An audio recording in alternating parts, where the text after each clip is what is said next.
क्या बाइबल मुकद्दस में ये वाज़ेह तौर पर लिखा है कि यीशु मसीह खुदा है? या बाइबल मुकद्दस में ये फरमाया गया है कि यीशु मसीह खुदा है?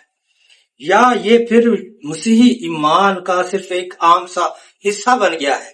या मसीहियों की कम अक्ली की वजह से उन्होंने एक नबी को खुदा का दर्जा दे दिया है?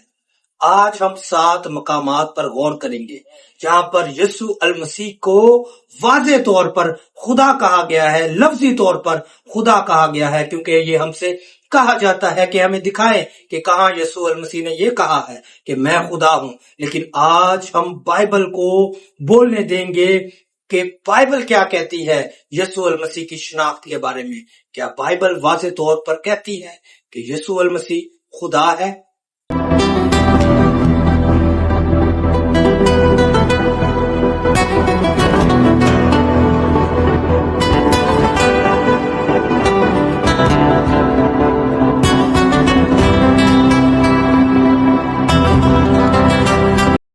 मसीहा के बाबरकत और जायनाम में आप सबकी सलामती हो। मैं हूं पादरी अज़ोल मसीह और आज हम बात करना चाहेंगे बाइबल मुकद्दस के उन हवालाजात पर जहां पर यीशु अल मसीह को वाज़ेह तौर पर खुदा कहा गया है। ये किसी की राय नहीं है, किसी की ये बात नहीं है, बल्कि बाइबल मुकद्दस खुद फरमाती है कि यीशु अल मसीह खुदा है। 7 हवालाजात हम देखना चाहेंगे। आए पहला हवाला देखें कि बाइबल मुकद्दस क्या कहती है। ये हवाला पुराने अहदनामे का हवाला है। यूसाया नबी का सहीफा, उसका 9वां बाब और उसकी 6ठी आयत। यहाँ पर कुछ यूं मरकूम है, इसलिए हमारे लिए एक लड़का तवल्लद हुआ और हमको एक बेटा बख्शा गया और सल्तनत उसके कंधे पर होगी और उसका नाम अजीब, मुशीर, खुदाए कादर और अब्दियत का बाप होगा।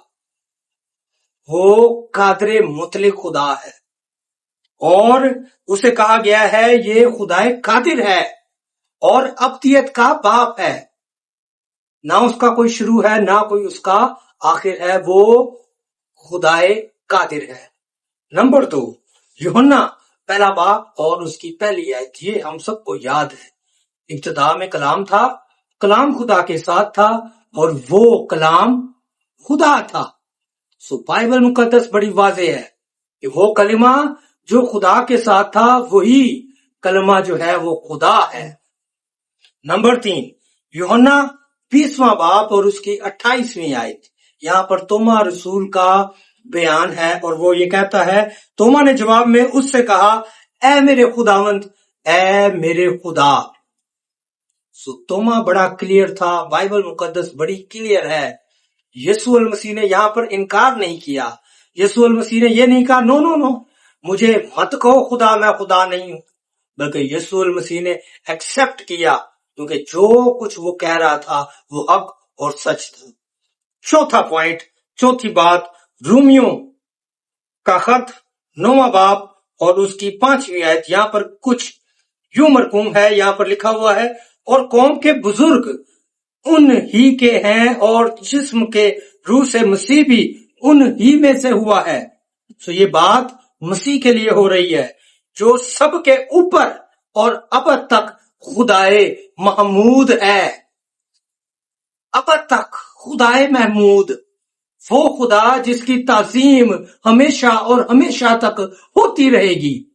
बाइबल मुकद्दस कह रही है कि वो खुदाए महमूद है। नंबर 5, तीतुस का आम खत, उसका 2रा बाब और उसकी 13वीं आयत। यहाँ पर कुछ यूं मरकूम है, और उस मुबारक उम्मीद यानी अपने बुजुर्ग खुदा और मुनज्जी यीशु अल मसीह के जलाल के जाहिर होने के मुंतजर रहे। हम जो खुदावंद यीशु अल मसीह के गवाह हैं, हम मुंतजर हैं। मसीही खुदावंद यीशु अल मसीह जो हमारा खुदा है उसके हम मुंतजर हैं। और बाइबल कहती है वो खुदा जो तुम्हारा मुनज्जी है उसके तुम मुंतजर रहो। नंबर 6, अबरानियों पहला बाब और उसकी 8वीं आयत। यहाँ पर खुदा बाप फरमा रहा है, मगर बेटे की बाबत फरमाता है कि ऐ खुदा तेरा तख्त अब्दुल आबाद रहे। हालेलुया। खुदा बाप अपने बेटे को खुदा कहकर मुखातिब करता है और बाइबल बड़ी क्लियर है इस मौजू पर कि यीशु मसीह खुदा है।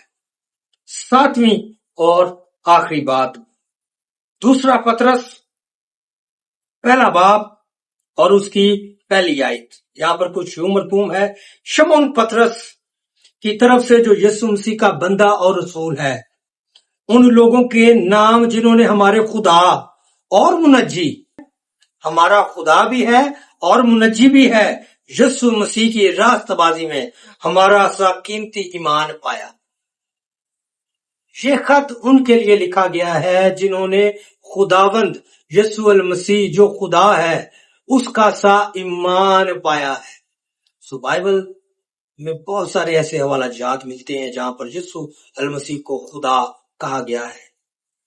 आखिर में मैं आपसे एक सवाल करना चाहता हूं कि इन 7 वालों में से आपके नजदीक सबसे वाज़ेह हवाला कौन सा है जो यीशु मसीह को खुदा कहता है? कमेंट्स में अपनी राय हवाले के साथ जरूर दें। बहुत शुक्रिया। खुदा आप सबको बहुत ज्यादा बरकत दे। आमीन।